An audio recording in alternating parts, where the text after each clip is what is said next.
Bismillahirrahmanirrahim. Assalamualaikum warahmatullahi wabarakatuh. Alhamdulillahi wa kafa, wassalatu wassalamu ala rasulil mustafa wa ala alihi wa sahbihi wa man ihtada. Amma ba'du. Dewan Hakim yang arif dan bijaksana, tentunya kita bangga sebagai bangsa Indonesia. Bangsa yang berada di garis lintang khatulistiwa ini memiliki khazanah dan kekayaan alam yang melimpah ruah.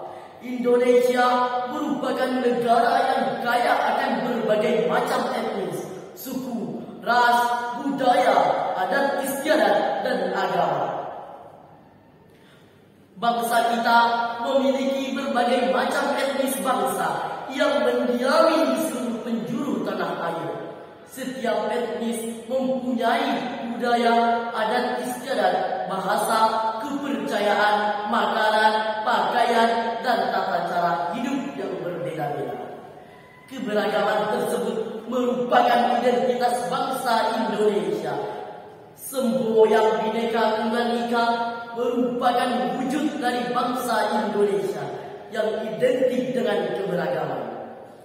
Perbedaan dan keragaman di Indonesia jangan sampai menjadikan penghambat untuk mencapai kemajuan Indonesia.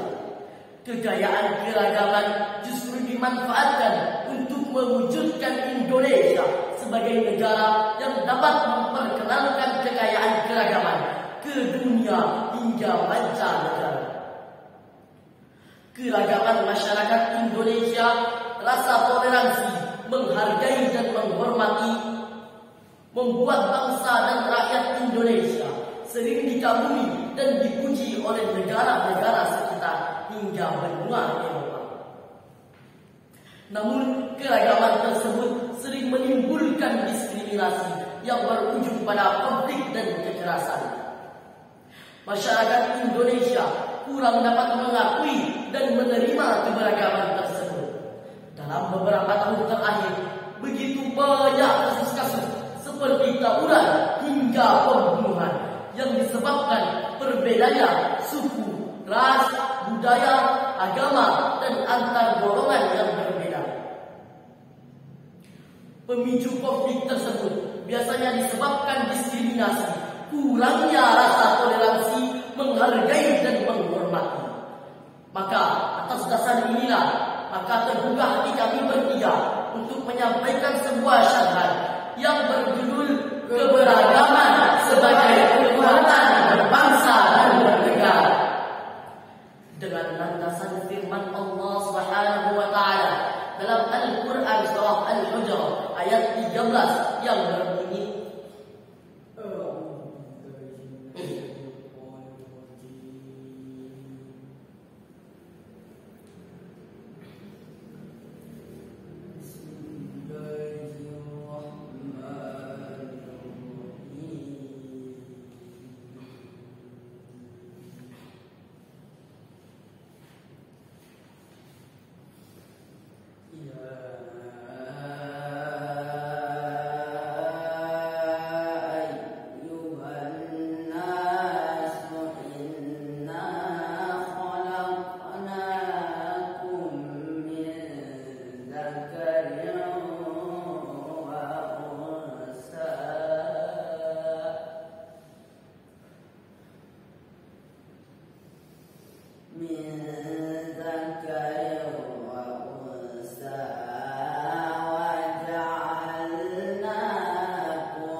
yang terkutuk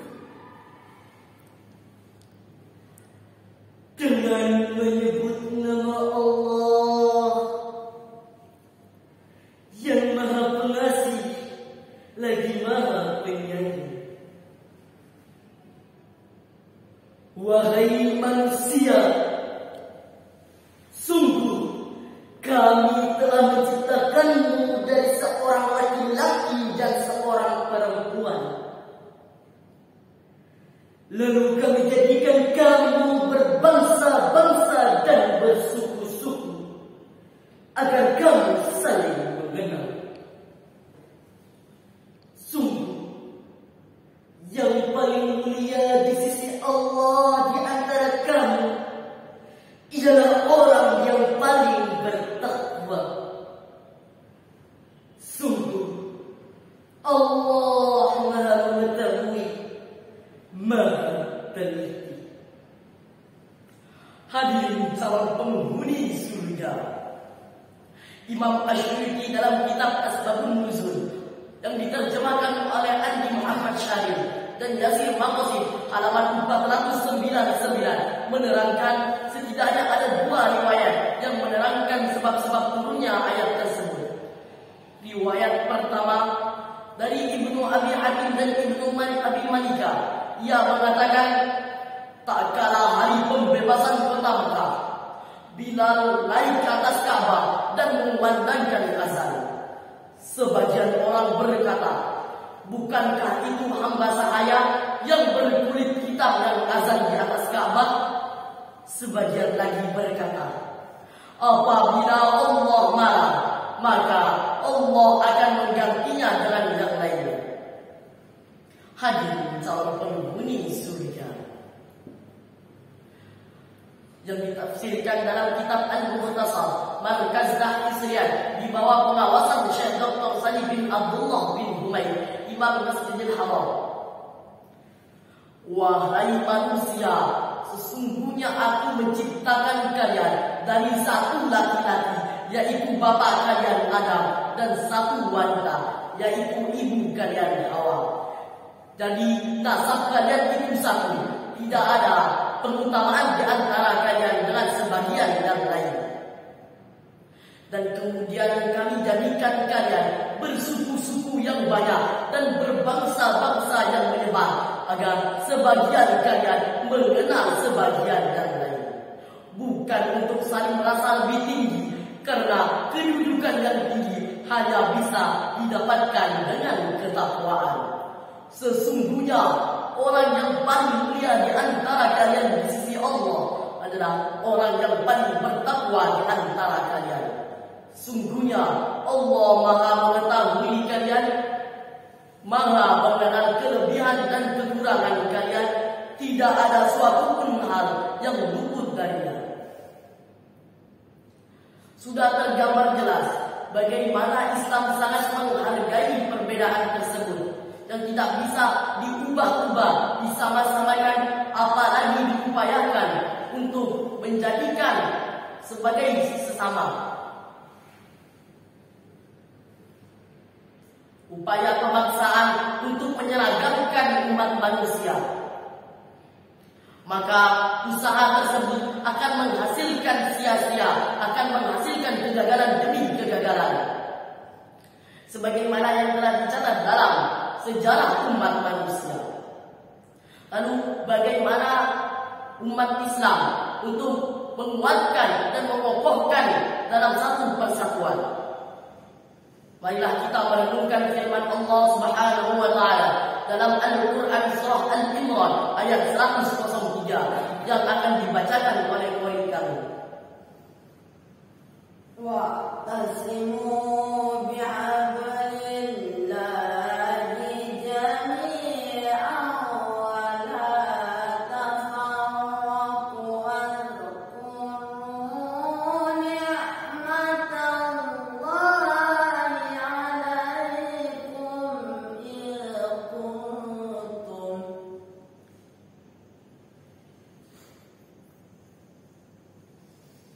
واذكروا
nikmat Allah kepadamu tatkala kamu dahulu masa jahiliyah saling bermusuhan. Lalu Allah menyatukan hatimu, lalu menjadikan kamu kenikmatan Allah menjadi orang-orang yang bersaudara. Padahal ketika itu kamu telah berada di tepi jurang neraka. Lalu Allah menyelamatkanmu dari sana. Demikianlah Allah menerangkan ayat-ayatnya kepadamu agar kamu mendapatkan petunjuk. Maha benar Allah dengan segala firman-Nya. Hadirin calon penghuni surga, sebagaimana yang ditafsirkan dalam kitab Al-Mukhtasar dari Markaz Tahfidz di bawah pengawasan Syekh Dr. Salim bin Abdullah bin Humaid, Imam Masjidil Haram, dan berpegang teguhlah kalian pada kitab Al-Quran dan Sunnah, dan janganlah kalian melakukan sesuatu yang dapat menjerumuskan kalian ke dalam perpecahan. Dan ingatlah karunia yang telah Allah berikan ketika kalian dahulu saling bermusuhan sebelum Islam, hingga berperang akibat yang sangat sepele. Kemudian Allah menyelamatkan kalian dan membimbing kalian menuju iman, sehingga kalian menjadi saudara seagama, saling menasihati dan menerima. Padahal dahulu kalian sudah ada pada tepi jurang yang disebabkan kekafiran kalian. Kemudian Allah menjelaskan apa yang dapat mendatangkan kemaslahatan baik di dunia maupun di akhirat,